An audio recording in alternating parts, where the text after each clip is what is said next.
Chapter 11. Two Penniless Boys in Brindaban. It would serve you right if father disinherited you, Mukunda. How foolish you are throwing away your life. An elder brother's sermon was assaulting my ears. Jitendra and I, fresh from the train, a figure of speech merely, we were covered with dust, had just arrived at the home of Anata, recently transferred from Calcutta to an ancient city of Agra. Brother was supervising accountant for the Bengal-Nagpur Railroad. You well know, Anata, I seek my inheritance from the Heavenly Father. Money first, God can come later. Who knows, life may be too long. God first, money is his slave. Who can tell, life may be too short. My retort was summoned by the exigencies of the moment, and held no presentment. Yet the leaves of time unfolded to early finality for Anata. A few years later, he entered the land where banknotes avail neither first nor last. Wisdom from the hermitage, I suppose. But I see you have left Benares. Anata's eyes gleamed with satisfaction. He yet hoped to secure my pinions in the family nest. My sojourn in Benares was not in vain. I found there everything my heart had been longing for. You may be sure it was not your pundit or his son. Anata joined me in reminiscent laughter. He had had to admit that the Benares clairvoyant he selected was a short-sighted one. What are your plans, my wandering brother? Jitendra persuaded me to Agra. We shall view the beauties of the Taj Mahal here, I explained. Then we are going to my newly found guru, who has a hermitage in Serampore. Ananta hospitably arranged for our comfort. Several times during the evening I noticed his eyes fixed on me reflectively. I know that look, I thought. A plot is brewing. The denouncement took place during our early breakfast. So you feel quite independent of father's wealth. Ananta's gaze was innocent as he resumed the barbs of yesterday's conversation. I am conscious of my dependence on God. Words are cheap.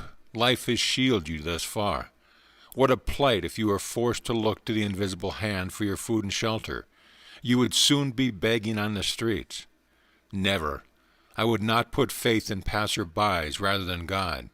He can devise for his devotee 1,000 resources besides the begging bowl. More rhetoric. Suppose I suggest that your vaunted philosophy be put to a test in this tangible world. I would agree. Do you confine God to a speculative world? We shall see. Today you shall have opportunity either to enlarge or to confirm my own views. Anata paused for a dramatic moment, then spoke slowly and seriously. I propose that I send you and your fellow disciple Jitendra this morning to the nearby city of Brindaban. You must not take a single rupee. You must not beg either for food or money. You must not reveal your predicament to anyone. You must go without your meals, and you must not be stranded in Brindaban. If you return to my bungalow here before 12 o'clock tonight, without having broken any rule of the test, I shall be the most astonished man in Agra. I accept the challenge. No hesitation was in my words or in my heart. Grateful memories flashed of the instant beneficence, my healing of deadly cholera through appeal to Larry Masha's picture. The playful gift for the 2 kites on the Lahore roof with Uma. The opportune amulet amidst my discouragement. The decisive message through the unknown Benares sadhu outside the compound of the pundit's home. The vision of Divine Mother and her majestic words of love. Her swift heed through Master Miyasha to my trifling embarrassments. The last-minute guidance which materialized my high school diploma, an ultimate boon, my living master from the midst of lifelong dreams. Never could I admit my philosophy unequal to any tussle on the world's harsh proving ground. Your willingness does you credit. I'll escort you to the train at once. Ananta turned to the open-mouthed Jitendra. You must go along as a witness, and very likely a fellow victim. A half-hour later, Jitendra and I were in possession of a one-way ticket for our impromptu trip. We submitted, in a secluded corner of the station, to a search of our persons. Anata was quickly satisfied that we were carrying no hidden hoard, or simple dainties, concealed nothing more than was necessary. As faith invaded the serious realms of finance, my friend spoke protestingly. Ananta gave me 1 or 2 rupees as a safeguard. Then I can telegraph you in case of misfortune. Jitendra! My ejaculation was sharply reproachful. I will not proceed with a test if you take any money as final security. There is something reassuring about a clink of coins, Jitendra said, no more as I regarded him sternly. Mukunda, I am not heartless. A hint of humility had crept into Ananta's words. It may be that his conscience was smiting him, perhaps for sending 2 insolvent boys to a strange city, perhaps for his own religious skepticism. If by any chance or grace you pass successfully through the Brindaban ordeal, I shall ask you to initiate me as your disciple. This promise had a certain irregularity. In keeping with the unconventional occasion, the eldest brother in an Indian family seldom bows before his juniors.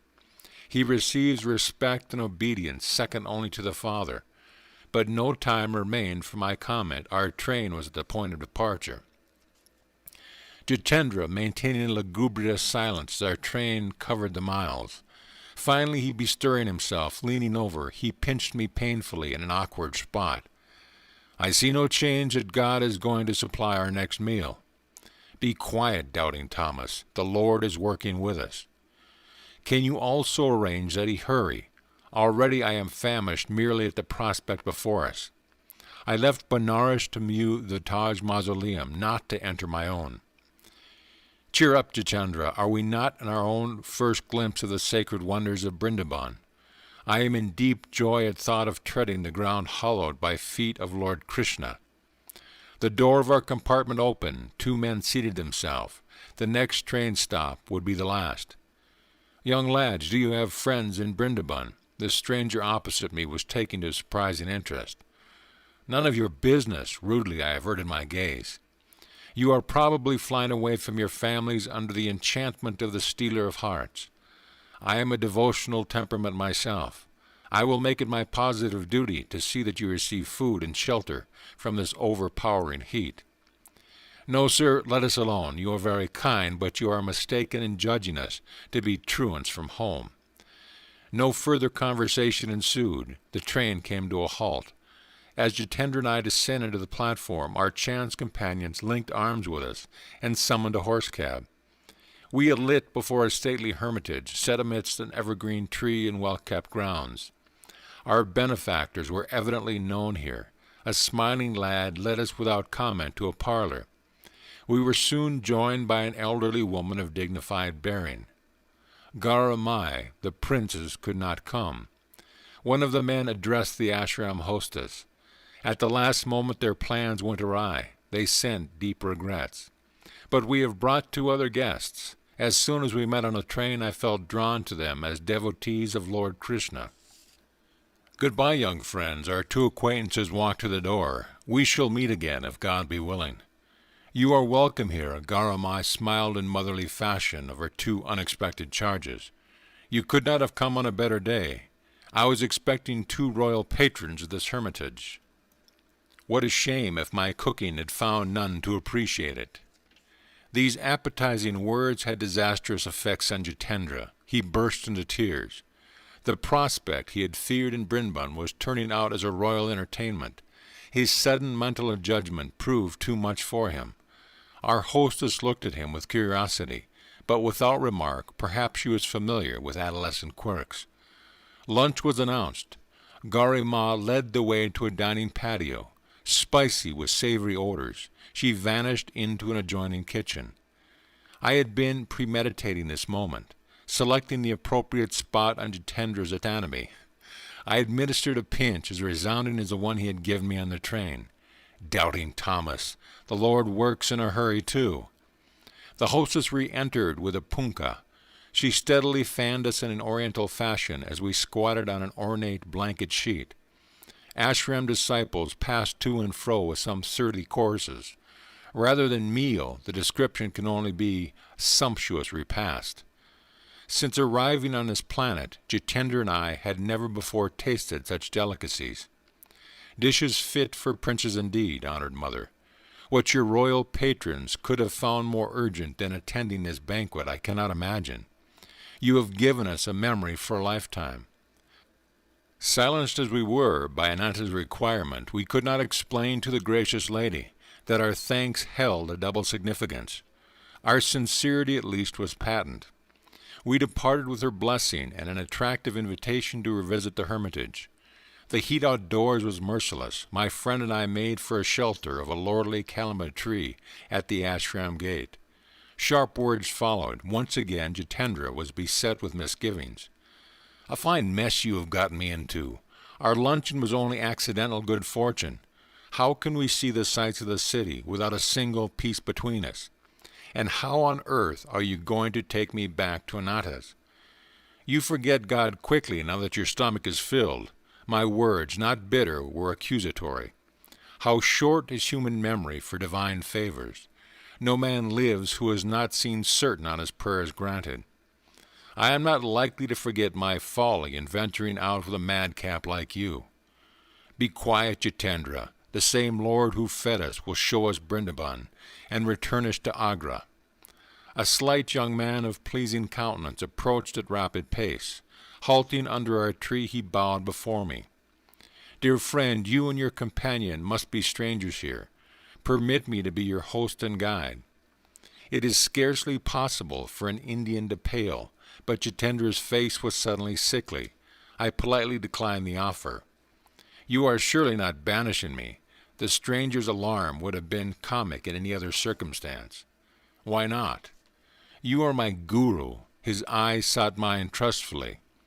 "During my midday devotions, the blessed Lord Krishna appeared in a vision. He showed me two forsaken figures under this very tree.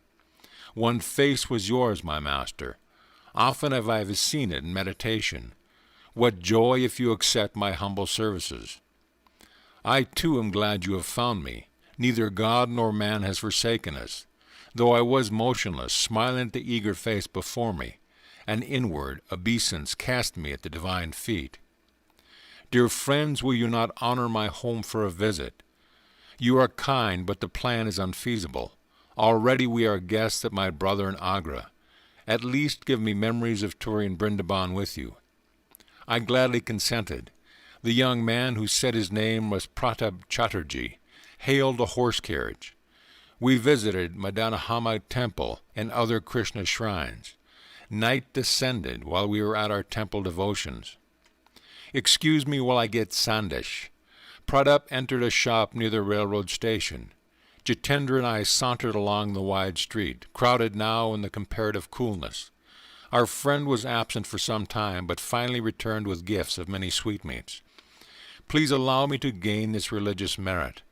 Pratap smiled pleadingly as he held out a bundle of rupee notes and 2 tickets just purchased to Agra. The reverence of my acceptance was for the invisible hand, scoffed at by Ananta, hand its bounty not far exceeded necessity. We sought out a secluded spot near the station. Pratap, I will instruct you in the Kriya of Larimasha, the greatest yogi of modern times. His techniques will be your guru. The initiation was concluded in a half an hour. Kriya is your Chintamani. I told the new student, the teaching, which as you see is simple, embodies the art of quickening man's spiritual evolution. Hindu scriptures teach that the incarnating ego requires 1,000,000 years to obtain liberation from Maya. This natural period is greatly shortened through Kriya Yoga. Just as Jagadish Chandra Bose has demonstrated that plant growth can be accelerated far beyond its normal rate, so man's psychological development can be also speeded by inner science. Be faithful in your practice, you will approach the guru of all gurus. I am transported to find this yogic key long sought. Pratap spoke thoughtfully. Its unshackling effect on my sensory bonds will free me for higher spheres. The vision today of Lord Krishna could only mean my highest good. We sat a while in silent understanding, then walked slowly to the station. Joy was within me as I boarded the train, but this was Jitendra's day for tears. My affectionate farewell to Pratap had been punctuated by stiff sobs from both my companions. The journey once more found Jitendra in a welter of grief, not for himself this time, but against himself. How shallow my trust! My heart has been stone. Never in future shall I doubt God's protection. Midnight was approaching. The two Cinderellas, sent forth penniless, entered Ananta's bedroom. His face, as he had promised, was a study in astonishment. Silently I showered the table with rupees. Jitendra, the truth, Ananta's voice was jocular. Has not this youngster been staging a hold-up? But as the tale was unfolded, my brother turned sober, then solemn. The law of demand and supply reaches into subtler realms than I had supposed. Ananta spoke with a spiritual enthusiasm never before noticeable. I understand for the first time your indifference to the vaults and vulgar accumulations of the world.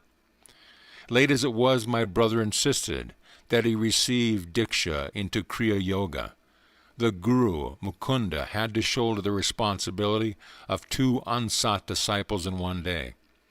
Breakfast the following morning was eaten in harmony absent the day before. I smiled at Jitendra. You shall not be cheated at the Taj. Let us view it before starting for Serampore. Bidding farewell to Ananta, my friend, I were soon before the glory of the Agra, the Taj Mahal. White marble dazzling in the sun, it stands a vision of pure symmetry. The perfect setting in dark cypress, grassy lawn, and tranquil lagoon. The interior is exquisite with lace-like carvings inlaid with semi-precious stones. Delicate wreaths and scrolls emerge intricately from marble, brown and violet. Illumination from the dome falls on the cenotaphs of Emperor Shah Jahan and Mumtaz Mahal, queen of this realm in his heart. Enough of sightseeing. I was longing for my guru. Jitendra and I were shortly traveling south by train toward Bengal. Mukunda, I have not seen my family in months. I have changed my mind. Perhaps later I shall visit your master in Serampore. My friend, who may mildly be described as vacillating in temperament, left me in Calcutta. By local train I soon reached Serampore, 12 miles to the north. A throb of wonderment stole over me as I realized that 28 days had elapsed since the Benares meeting with my guru. You will come to me in 4 weeks. Here I was, heart-pounding, standing within his courtyard on quiet Rai Ghat Lane. I entered for the first time the hermitage, where I was to spend the best part of the next 10 years with India's giant avatar, incarnation of wisdom. End of chapter.